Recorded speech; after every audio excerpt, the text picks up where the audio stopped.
Started to Or stop. to go home, right? Right. All right, Mr. Aaron Brown. Well, welcome again. And so, how long have you actually been a real estate agent, or just been in the real estate industry altogether?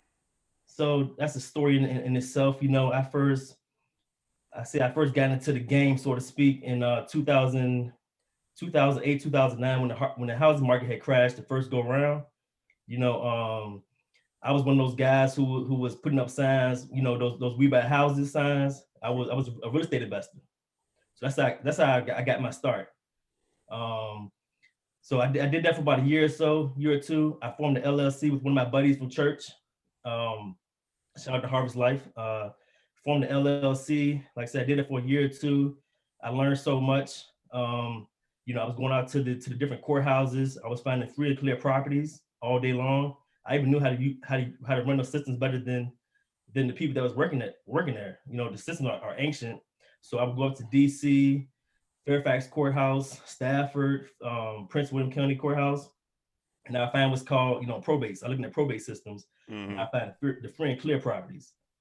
I'll sit Okay. down with the homeowners. Well, the probate. That's when someone passes away. They and their heirs inherit the property.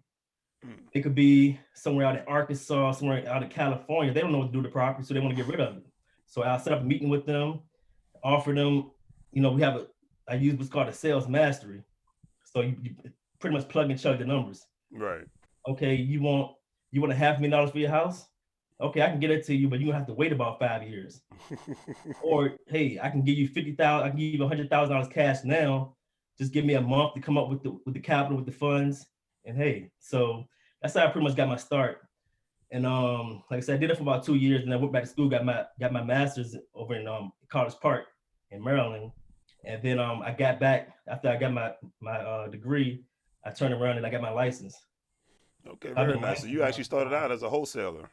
yes, sir. Okay, I've very been licensed nice. now for about 6 years. Is that right?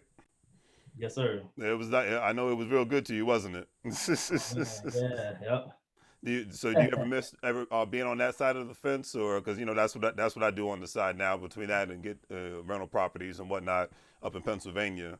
But Yeah. do you ever miss that part of the grind, or do you think it's better being a real estate agent and whatnot?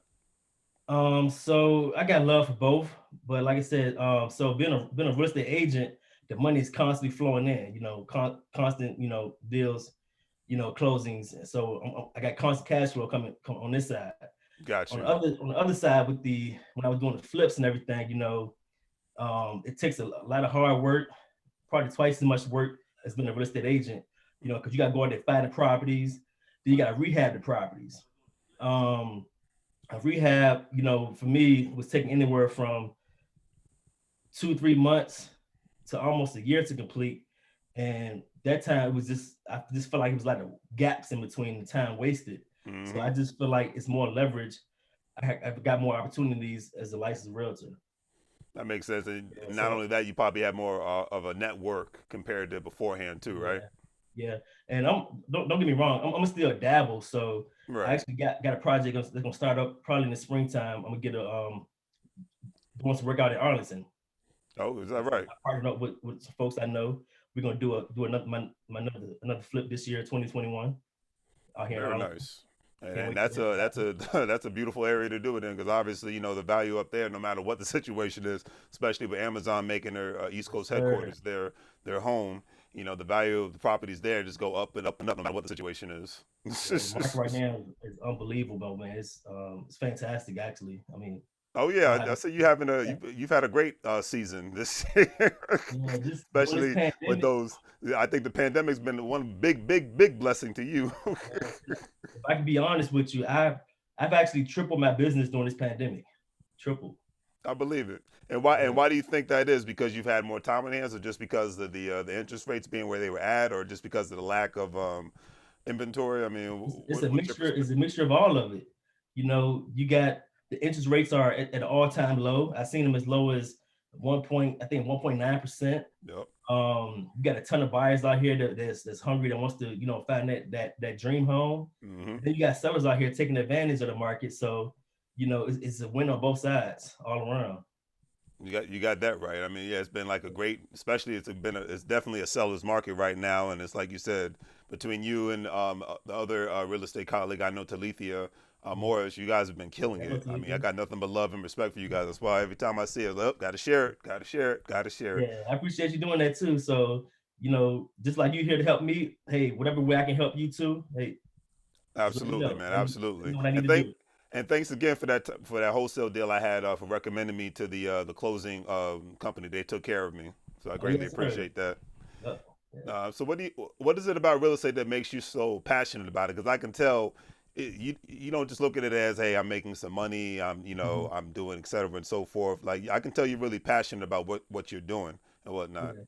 So I've always said, I'm not really, a money guy as far as like, oh, I need to go make a boatload of money. I've always had a passion to serve people, passion to help people. Another reason why I got into real estate, how I got into real estate, my mother, she was a school teacher. Hmm. She always taught me, all about education. Education is important. My father, on the other hand, he was more. After he got out in the army. I got out of the army. He worked for DuPont. He Okay. just finally retired after I think like 35, 40 years, 35 years or so. God Just bless him. retired. So he taught me the hard work part of life. So my mom, educator, my dad, hardworking. He was a neighborhood handyman. Okay. And my dad, he would fix and flip properties when I was growing up. So that kind of like, I think that kind of like springboarded my the idea of me getting into real estate. Mm-hmm. And when I was in college, actually later down the road in life, I found out my mom, she had got her real estate license. Oh, get out of here. So it Yeah, runs in the family, huh? yeah. So when I was in college, my mom, she got her license, but she didn't have a passion for it. She pretty much got into it to help my dad out. Got you. So my Got dad, you. he didn't really have had the education or the business savvy, so to speak. Mm. So the business, it didn't really take off like they wanted it to. So Right. Right. I guess now here I am along the way to pick up on their legacy. There you go, and that's a great way of looking at it. And let me ask you a question when it comes to Richmond. And you went to UVA, so you see the transformation that the college, in my personal opinion, has done to the city within the last 10, 20 years and Right. whatnot. And you see the home values in Richmond have just changed tremendously, especially if it's anywhere near near the campus. It's going to be the price is going to be even higher and whatnot. Do Right. you see a lot of locals down there that have, grew up down there just like you did? Do you see them taking advantage of those situations from being a real estate agent, fixing flips, wholesaling? A Or is lot it of mostly locals. outsiders taking advantage of the situation? I mean, me personally, I would have to say no Mm. because like the price points are high. A lot of my friends that I grew up with, they just can't afford to live in certain areas. Right, right, So as prices go up, it kind of tends to push out. I'm just go ahead and say it pushes out the minorities, the right, black and right. brown, pushes us out. Probably towards the county. So That growing makes up in the sense. city, and one of my dreams was to go back. I grew up in the north side of Richmond, Hmm. um, in my younger years. So one of Right. my dreams is to go back and purchase that property that we grew up in. I like that. One of the So properties that we grew up in about 5 or 6 different homes, and one in particular, the north side. I got a dream of going back and purchasing that property. My parents bought that house. Well, I think they paid 40,000 for it. wow. Um, they ended up having to Amazing. foreclose. Later down the road, we ended up moving out to the county. They Right. foreclosed on that house. Like I said, my dad he was into fixing flips, and he was renting the property out to family members, and it Mm. didn't really go the way we thought it was going to go. House foreclosed. So I actually every once in a while I'll go back and I'll put the records up on the house, and the house today is selling for somewhere between 200 and 250,000. I believe it. Yeah, that, not that even that fixed that would up. not surprise me whatsoever. Yeah. Not even fixed up because it's right around the corner from Virginia Union University. Hmm. Yep. Yep, I know exactly what you're talking about, and I mean, that's the that's the beautiful thing: location, location, location. Because I'm sure you've seen it. It could be a dump in Arlington, or Alexandria, or DC. $1 million easy. That's why I tend to get my hands on some of that out there. I know that's right. I don't blame you because that's just because obviously when you fix and flip that, the value is just going to go up double or triple in certain instances. So it definitely would not surprise me. Hmm. And it's going to be, I think, probably especially now with the stay-at-home economy. You've seen this. And this is probably another reason why your business has doubled is because more people are leaving the major cities and more people want single-family homes now because they're spending more time at home. Yeah, a lot of folks. So I'm out here in Prince William County, probably about say 40 minutes, 45 minutes south of DC. So Depending on traffic. we're seeing folks, trickling down this end, from the city, like you said, purchasing townhomes, single family homes. And I'm also seeing people, fleeing the DC metropolitan area, fleeing out, going out towards Front Royal, towards West Virginia. Oh, really? Yeah, I didn't realize that. further south to the Fredericksburg, as far as south as Fredericksburg. Yeah, Jesus. Because I that's remember where it what is. was it, at least 7 to 10 years ago because it's 2021 now. Mhm. The big thing was everybody has to get to Fredericksburg, and I grew up in Woodbridge, so going to Fredericksburg when I was younger it was like going to the country. Yeah, right. Yeah. And now obviously it's totally transformed and whatnot. Even Woodbridge is transformed because I grew up down the street from Potomac Mills Mall. I went to Garfield High School. That's how much of a local I am. So, but yeah, so I've seen the transformation of this whole area. But the fact that people are moving out to, like you said, Front Royal and whatnot towards West Virginia, Mhm. it's crazy, but it's true because even the people I work with, some people actually, because I work in Springfield, some people Mhm. actually commute from Pennsylvania, Richmond, I and some see people commute from West Virginia. It's just a that. normal thing. It's no hard holds barred now, man. Like, a few years ago, you would say, I'm not going to drive way out to the boonies and anywhere, Warrenton, way out Hmm. there in the farmland. But now in Right. the farmland and way out there is selling. Like, no matter where you are in the whole country, like homes are selling fast. Period. You I've can't, been like you hearing said, you can't. There's all nowhere you can millennials go. too. Yep. Do you see a slowdown of this happening anytime soon? Um, I've read so many different stories and reports. Hmm. Honestly, I'm gonna say no. Because even with the foreclosures and the pre-foreclosures and everything, I'm still under the assumption that the banks aren't going to release any of the foreclosures to 6 months after the pandemic. So we already predicted that this pandemic is going to last through the spring at least. Yes. So you figure even if the pandemic ended in March, you're looking at almost wintertime now before the end of the year before you see foreclosures. You're right. So, Yeah, because but matter of fact, speaking of which, with the new stimulus package, they mhm. just, I think they put the moratorium as far as eviction moratorium for another year, I believe. Wow, see, there you go. So, This market is not going to change. If anything, price is still going to go up. so do you think? And this is a hypothetical, but Mhm. so do you think March is going to make it a year since this whole thing, this pandemic, Right. quote unquote, went into full circle? So do you? I know a lot of leases are going to expire. Mhm. So do you? I just have a funny feeling that you're going to have a lot of tired landlords. Like, look, I don't want to be in forbearance forever. Mhm. And two, if you can't afford to pay rent, I legally don't have to renew my lease with you. So do you think that's going to create a serious, I'm not going to say foreclosures, but possibly grow the inventory Right. It's of gonna be a dom- houses for sale?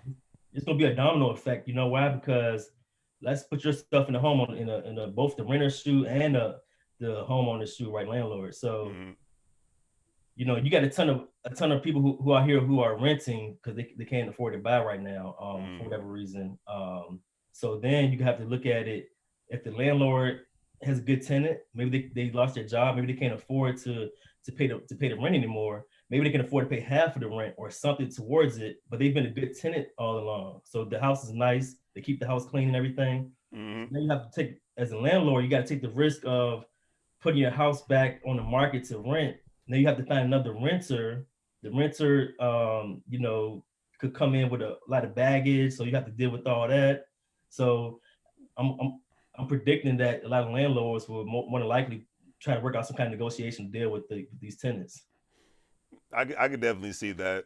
Do you foresee within the, so say 2022, do you foresee an eviction crisis happening? Um, I would have to say no because there's a lot of legality in place, and then you have a lot of laws and regulations that you as especially in the state of Virginia, I'm here in the state of Virginia, Right. and that you have to follow. So you can't just put somebody out after they've been living in your house for a certain period of time. You still got to follow certain protocols. So even if of course, so you got to give somebody 30 days notice or 90 days notice. Hey, they can stay in your house for another month, 1 to 3 months or so without Right. paying anything. In turn, what's going to happen too on the flip side as the landlord or the homeowner, if this happens, let's say they own multiple properties, then the landlord or the homeowner, they're not going to pay their mortgage. And once again, the banks are allowing, the forbearance, and, if they don't pay their mortgage, you know, the banks aren't foreclosing on homes right now. Right. So you can get away with, 3, 6 months, maybe even a year of, as a landlord or homeowner, not paying your mortgage. At the same time, everybody's living scot free. And then what's going to happen is, okay, we're in the seller's market right now. Once this thing is over, once the foreclosures, the banks are say, hey, we can't take the people not paying the mortgage anymore. We're going to release these foreclosures. It's going to you know open the market back up for it can become a buyer's market. Yeah, and it's going to be interesting. And I know you have to go soon, so I definitely last question. Where do you foresee yourself within the real estate market within the next 5 years? I.e., do you see yourself doing more fix and flips, maybe having some commercial? Because the theory is commercial real estate is going to go down in value because of the stay-at-home economy. Yeah. So definitely probably not commercial. I'm still a people's person, Okay. and I like to help my community out. So of course I'm going to still continue. Um, Probably actively like a licensed realtor. Same time, still occasionally doing fix and flips. Probably do more buy and holds. Hmm. That way, some of my friends or people that I know, somebody that you may know, maybe they can't afford to buy a house. Maybe I can, hey, I got a rental right here. Why don't you live in this rental, for a year or two, fix your credit, stack your money, and then, hey, I can show you how to buy a home.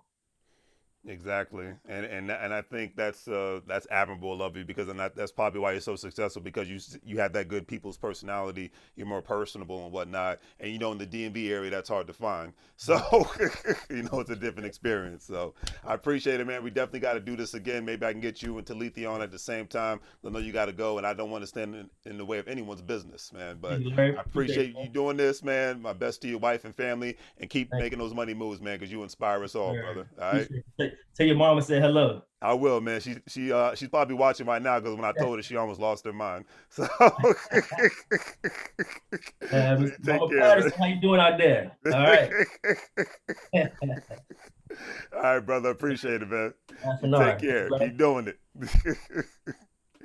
All right. All right, ladies and gentlemen. Thanks for tuning in. If you have not done so already, please like, share, and subscribe. Have a great day, and Happy New Year's because this is the first video I've done for the 2021 in regards to real estate. So take care, and I will see you guys later.